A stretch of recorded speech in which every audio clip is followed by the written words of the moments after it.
Ukraine will hold talks with the U.S. next week on a bilateral security agreement, according to Volodymyr Zelensky's chief of staff, with Saudi Arabia set to host a meeting of national security advisors, quote, soon to discuss Ukraine's demands for peace. Well, we are very lucky this morning to have Maximilian Hess with us. He's author of a new book, Economic War, Ukraine and the Global Conflict Between Russia and the West. He's joined us many times before to share his analysis on all things geopolitical in the region. Let me just start with a broad brush question. Given there was so much anticipation ahead of this counteroffensive by Ukraine, how it's actually all going, and what's your take on this state of things right now? Well, firstly, thank you again for having me.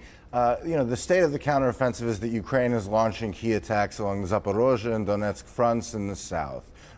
They haven't confirmed how much progress has been made in recent days, although there has been some evidence that they have advanced things there. Russia's actions as well have included not only countering that, but carrying out a barrage of missile strikes against Ukraine, in particular in Odessa since its withdrawal from the Black Sea Grain Initiative on the 17th of July. And we've just seen, this morning missile strikes in Kryvyi Rih, in Kherson and elsewhere. So Russia's attempts to attack there, not only Ukraine on the front, but to continue the economic aspects of this war continue very much intensely as well.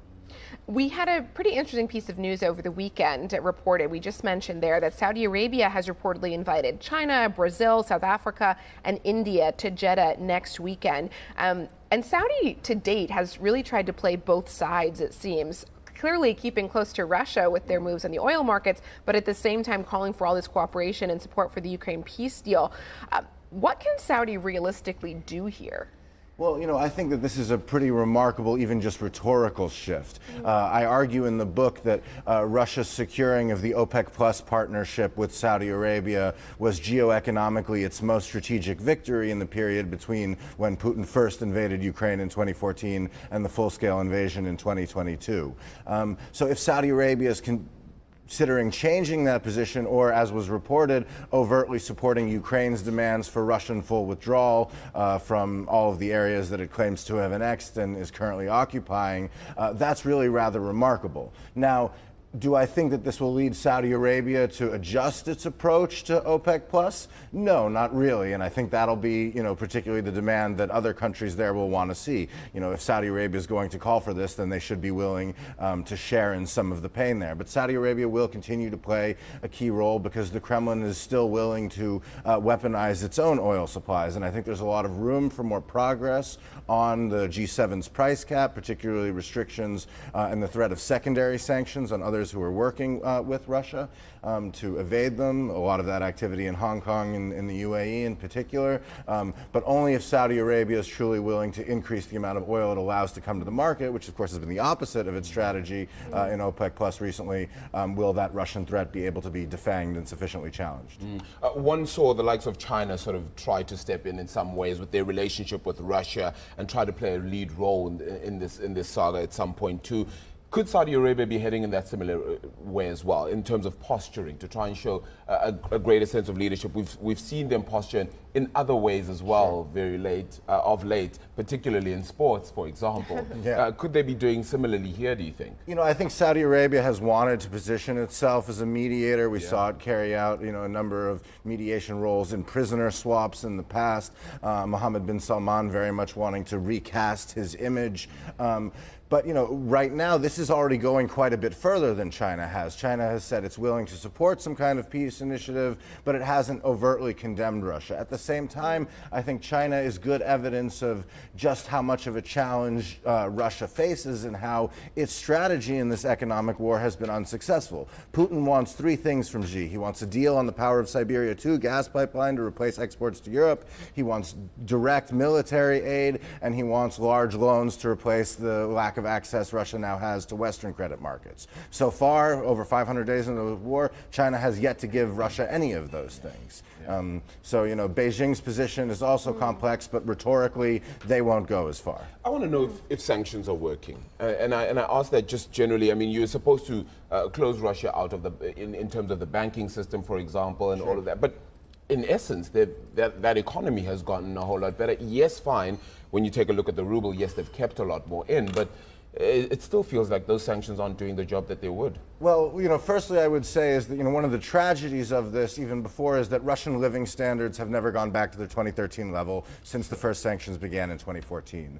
I think there was a lot of misunderstanding around sanctions' role and effectiveness in that initial period after the first invasion in 2014, which that sanctions were largely viewed as a deterrent tool to try to convince the Kremlin to do otherwise. Sanctions are very ineffective as a deterrent tool. However, where they are effective is as, quote-unquote, war by other means, and as a state capacity tool. And the Russian state capacity was already dented following 2014 with the introduction of sectoral sanctions. Certain blacklists, a lot of countries, however, weren't fully on board, were taking efforts to go around it. We've since seen that expand tremendously. South Korea has now joined, which didn't the sanctions after 2014. Switzerland, even Singapore have expanded significantly. And I think looking at Russia today, we just saw Putin last Wednesday complain yet again about the dollar being weaponized and acknowledging how much of a challenge this has created for the Kremlin. In a meeting with Dilma Rousseff, the former Brazilian president, now head of the New Development Bank. But what he didn't note is that the New Development Bank itself, the supposed BRICS bank that's going to be at the heart of this challenge to the IMF and the other order, it has suspended loans and disbursements in Russia since the full-scale invasion last year. So I do think sanctions really are working at isolating Russia and affecting its state capacity and the Kremlin's ability to continue to fund the war. However, they are not going to deter Putin from waging this horrible conflict that he has gambled the house on. How do you see this war ending? Sadly, I don't think it's going to end anytime soon, and I find that a real tragedy. The Kremlin has a real long-term strategy.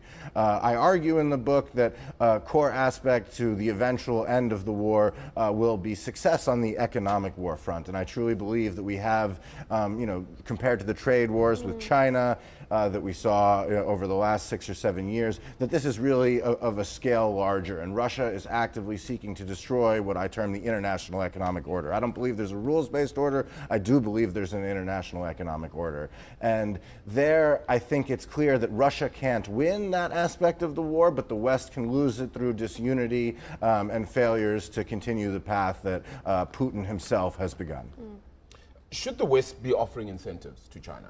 I think that the sanctions package and a lot of those elements have been really the sort of stick, and the carrot aspect hasn't been there enough.